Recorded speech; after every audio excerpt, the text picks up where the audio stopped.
అస్సలం అయికం వరహమతుల్లాహి వబర్కాతు. వీక్షక మహాశయులందరికీ స్వాగతం, సుస్వాగతం. విశ్వాస బలమే విజయానికి నాంది.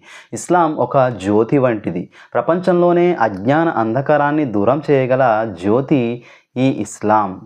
ఈ జ్యోతి మానవుడికి సరి అయినటువంటి జీవన మార్గదర్శకత్వాన్ని అందిస్తుంది. దీని వెలుగును చూడలేని వాడి బ్రతుకు చీకటిలో తచ్చాడుతూ అపమార్గంలో ప్రయాణం చేసేవారు చేరుకునేటువంటి గమ్యస్థానం అది ఎంతో భయంకరంగా ఉంటుంది. సోదర మహాశిలరా, ఇది ఒక కాదనలేనటువంటి యథార్థం. పరిశీలన చేసి చూసినట్లయితే మీకు ఇట్టే తెలిసిపోతుంది. కానీ ఈ యథార్థాన్ని చాలా తక్కువ మంది మాత్రమే మనస్ఫూర్తిగా అంగీకరిస్తారు. చాలామంది దైవధర్మానికి దూరమై ఉన్నారు. వారు దీని వ్యాప్తిని ఏమాత్రము కూడా సహించలేరు. దీని వెలుగును ఎక్కడైనా కాస్త కనిపిస్తే వారు హడలిపోతారు. అసలు వారి హృదయాల్లో దైవ ధర్మం పట్ల దురభిమానం తిష్ట వేసుకుని గూడు కట్టుకుని ఉంటుంది. ఆ దురభిమానమే వారిని ఈ ఇస్లాం ధర్మపు వెలుగును ఎంత మాత్రము చూడనివ్వడం లేదు. అందుకే వారు దీన్ని తమ నోటితో ఊది ఆర్పివేయాలని భావిస్తూ ఉంటారు. దీని వైపునకు వచ్చే వారి యొక్క మార్గంలో అనేకమైనటువంటి అవరోధాలను కూడా సృష్టిస్తూ ఉంటారు. అపోహలను వ్యాపింపజేస్తూ ఉంటారు. అల్లాహ్ ఎంతోమందికి అధికారం, అంగబలం, అర్ధబలం ఇచ్చి పరీక్షకు గురి చేశాడు. కానీ ఇది దైవం తరపున ఒక పరీక్ష అన్న సంగతి వారు ఎంత మాత్రము కూడా తెలుసుకోలేకపోతున్నారు. తమపై దైవం అనే ఓ అత్యున్నతమైనటువంటి శక్తి ఉందనే విషయం కూడా వారు మర్చిపోయి తమ ఇష్టం వచ్చినట్లుగా ప్రవర్తిస్తూ ఉన్నారు. ఇక అధికార మత్తులో పడి కన్ను మిన్ను కానరాకుండా ఇష్టారాజ్యంగా వారి ఆచరణ ముందు కొనసాగిపోతూ ఉంది. ఇలాంటి వారి మాటలు, చేతలు మన విశ్వాసానికి ఒక అగ్ని పరీక్ష లాంటివని మనం చెప్పవచ్చు. కానీ అల్ప విశ్వాసులు ఇలాంటి సమయంలో భయపడిపోతారు. వారి యొక్క ఆగ్రహానికి తట్టుకోలేమేమో అనేటువంటి అపోహలకు గురైపోతారు. వెంటనే వీరు వారి కోపం దూరం కావాలంటే మనం ఎలా నడుచుకోవాలి అని ఆలోచనలో పడిపోతారు. దాని ప్రకారం తమ ప్రవర్తనను మార్చుకుంటూ ఉంటారు. విశ్వాసం యొక్క రుచి ఎరుగని వాళ్ళే ఇలా భయపడిపోయి అధికారాలకు దాస్యం చేస్తూ ఉంటారు. అయితే దైవ ధర్మం పట్ల దృఢమైనటువంటి విశ్వాసం కలిగినటువంటి సత్యసంధులు, సత్పురుషులు, అధికారుల ఆగ్రహానికి ఎంత మాత్రము కూడా భయపడరు. పైగా వారి యొక్క విశ్వాసం పరిశ్రమ మరింత అధికమైపోతుంది. దైవానికి, దైవ ప్రవక్తకు ఇంకా దగ్గరైపోతారు. పైగా పరలోక సాఫల్యం గురించిన వారి యొక్క వాంఛ అంతకంతకి పటిష్టమైపోతూ ఉంటుంది. దైవ ప్రీతి పొందాలన్న వారి కోరిక తీవ్రతరంగా మారిపోతుంది.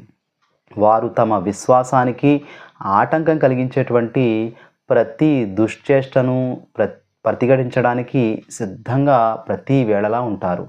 శైతాన్ రంగును మార్చి వారి ముందు ప్రత్యక్షమవుతాడు. వారి హృదయాల్లోనూ లేనిపోని అనుమానాలు, ఆందోళనను రేకెత్తించడానికి నిరంతరం ప్రయత్నం చేస్తూ ఉంటాడు.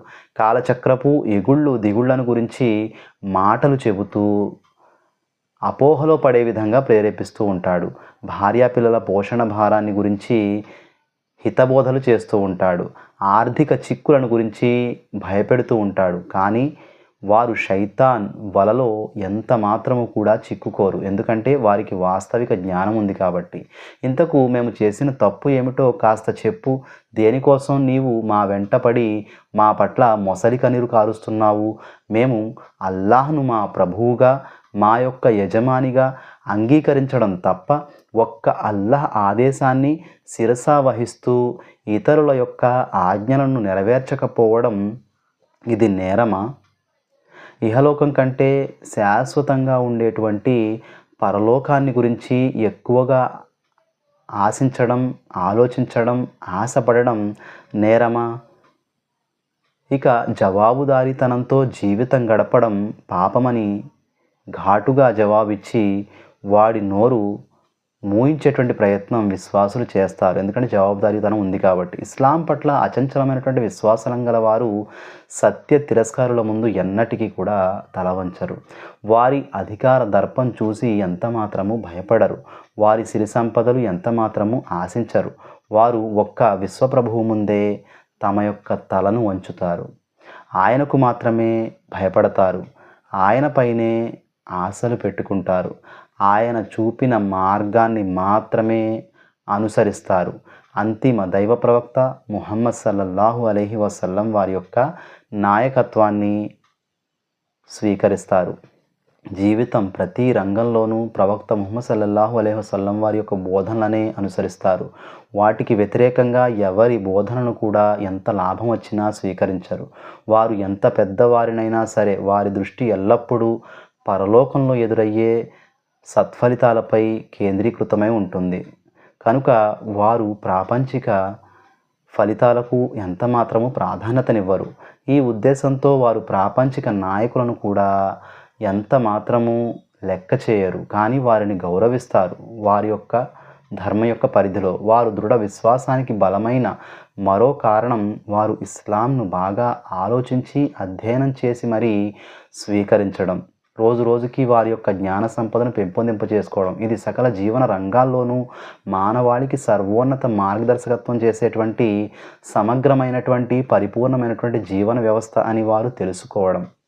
అంతేకాదు ఇహపరలోకాల సాఫల్యం కోసం ఇదే ఏకైక మార్గం, దైవం నిర్దేశించినటువంటి మార్గం అని, మిగతావన్నీ నరకాగ్నికి తీసుకుపోయేటువంటి మార్గాలని వారు గ్రహించడం.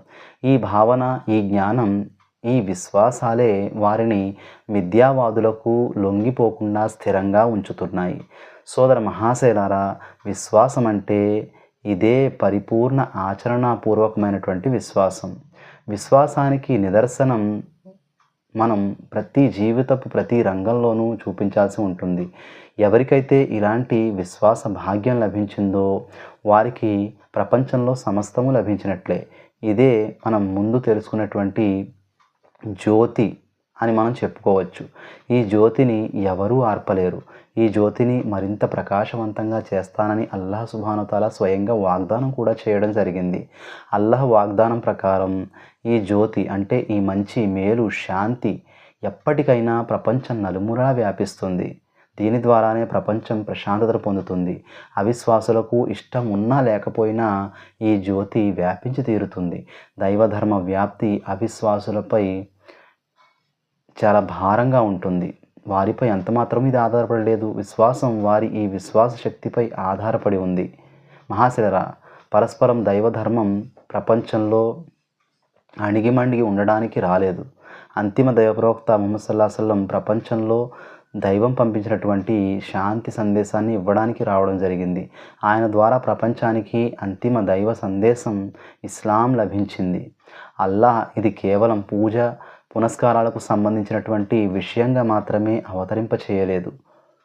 జీవితపు సకల రంగాల్లోనూ మానవాళికి సరి అయినటువంటి సక్రమమైనటువంటి రుజుమార్గం చూపగల దైవధర్మాన్ని అవతరింపజేశాడు. ఇంకా ఇది మానవుని సకల సమస్యలన్నిటికీ చక్కనైనటువంటి పరిష్కారం చూపుతుంది. పరలోక సాఫల్యానికే కాక ఇహలోక శాంతికి, మనశ్శాంతికి కూడా ఇది గ్యారంటీనిస్తుంది. ఇలాంటి ధర్మం జీవన వ్యవస్థ ఉండగా మనకు మరో మార్గం అనుసరించవలసిన అవసరం ఏమాత్రమూ ఉండదు. అసలు ఈ ధర్మం వచ్చింది ఇతర మిథ్యా ధర్మాలపై ఆధిక్యత పొందడానికే.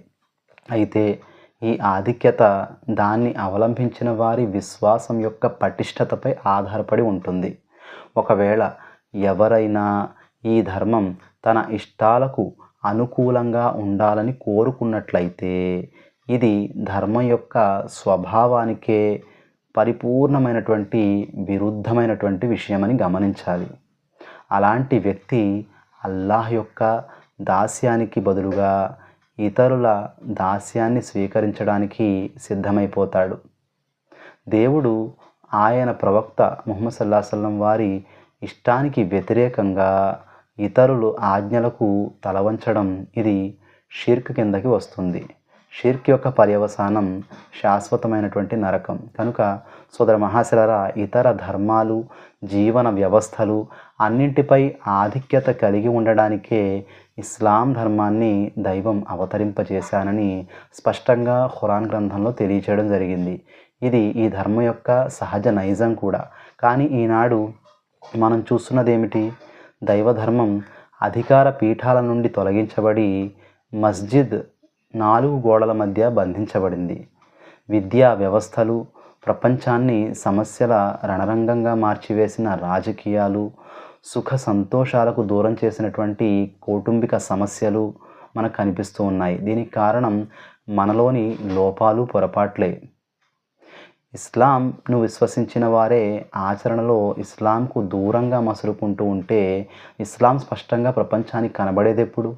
అలాంటప్పుడు ఇస్లాం పైకి ఎలా వస్తుంది? కాబట్టి మనలో దైవధర్మం పట్ల అభిమానం ఉన్న ప్రతి ఒక్క వ్యక్తి ఈ రోజు నుంచి తమ జీవితాన్ని ఇస్లామీయ బోధనలకు అనుగుణంగా మలచుకుంటానని, అల్లాహ్ మరియు ఆయన ప్రవక్త ముహమ్మద్ సల్లల్లాహు అలైహి వసల్లం వారి యొక్క ఆదేశాలకు వ్యతిరేకంగా ఎన్నటికీ నడుచుకోనని దృఢంగా మనస్ఫూర్తిగా నిశ్చయించుకోవాలి.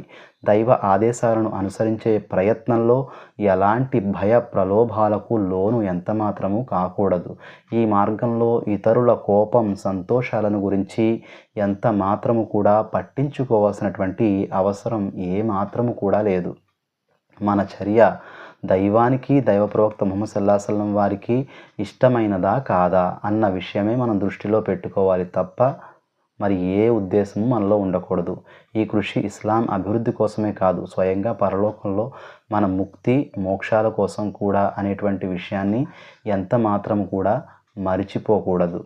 తుది శ్వాస వరకు మనం ఈ విశ్వాసంపై ఉండాలి. కాబట్టి విశ్వాస బలం అంటూ ఉంటే దాని పట్ల అచంచలమైనటువంటి ప్రయత్నం అనేటువంటిది ఉంటే ఇది తప్పకుండా నెరవేరుతుంది.